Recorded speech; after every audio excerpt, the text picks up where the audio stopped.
নমস্কার বন্ধুরা, আপনারা দেখছেন দীপালির রান্নাঘর। আজ আমি আপনাদের সঙ্গে ডালমুট রেসিপি তৈরি করে শেয়ার করব।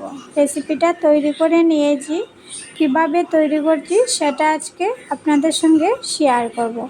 আপনারা সঙ্গে থাকবেন আর দেখে নেবেন আমি এই রেসিপিটা কিভাবে তৈরি করছি। আপনারা দেখতে পাচ্ছেন আমি এখানে কিছুটা চানার ডাল নিয়েছি। ডালটাকে আমি 8 থেকে 9 ঘন্টা আগে ভিজিয়ে রেখেছি। তারপর ভালোভাবে 4 থেকে 5 বার ধুয়ে নিয়ে একটা সুতির কাপড় দিয়ে ভালোভাবে জলটা মুছে নিয়েছি। জল যাতে একটু পরিমাণেও এই চানার ডালে না থেকে সেই রকমভাবে আমি ডালটাকে খুব ভালোভাবে মুছে নিয়েছি। তারপর চুলাটা অন করে কড়াই বসিয়ে কড়াইতে দিয়ে দিলাম পরিমাণ মতো তেল। তেলটা গরম হয়ে গেছে, এখন আমি একটা চামচের সাহায্যে কিছুটা করে ভেজে নেব এই চানার ডাল। চানার ডালগুলো ভাজার কিন্তু একটু সময় লাগবে, চুলার আঁচটা কমিয়ে একটু সময় নিয়ে আমি চানার ডালটি খুব ভালো করে ভেজে নিচ্ছি।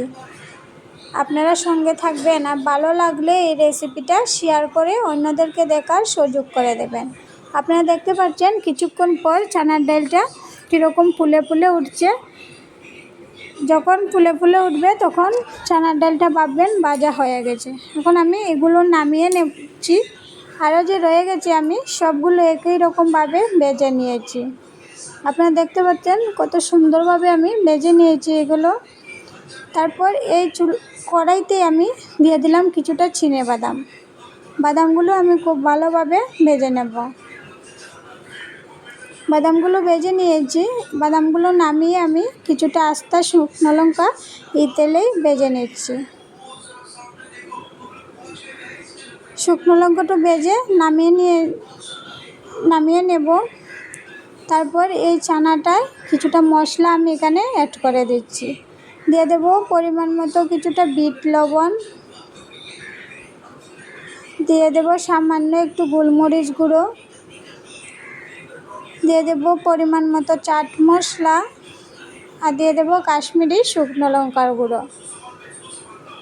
আর আগে থেকে ভেজে রাখা চানা আর চিনেবাদাম, শুকনো লঙ্কা এগুলোকে আমি দিয়ে দেব। খুব ভালোভাবে আমি একটা চামচের সাহায্যে এগুলোকে মিক্স করে নেব। আপনারা চাইলে হাত দিয়ে এগুলো মিক্স করে নিতে পারেন।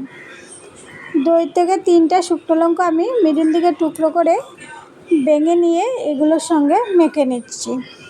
আপনারা দেখতে পাচ্ছেন মাখানোর পর খুব সুন্দরভাবে তৈরি হয়ে গেছে। এই ডালমুটটা একদম দোকানের মতো তৈরি হয়েছে। আপনারা এইরকমভাবে ডালমুট ঘরে বানিয়ে খেতে পারবেন। আমার এই রেসিপিটা আপনাদের যদি ভালো লাগে আপনারা শেয়ার করবেন আর কমেন্টে জানাবেন আপনাদের কাছে কীরকম লাগছে। একদম দোকানের মতোই তৈরি করে নিয়েছি। আপনারা এইভাবে ডালমুট তৈরি করে অনেক দিন পর্যন্ত সংগ্রহ করতে পারেন। আপনারা ফেসবুক পেজ থেকে দেখলে আমার পেজটিকে ফলো করে আমার পাশে থাকার অনুরোধ রইল। ইউটিউব থেকে দেখলে আপনারা আমার পেজটিকে সাবস্ক্রাইব করে আমার পাশে থাকবেন। ধন্যবাদ।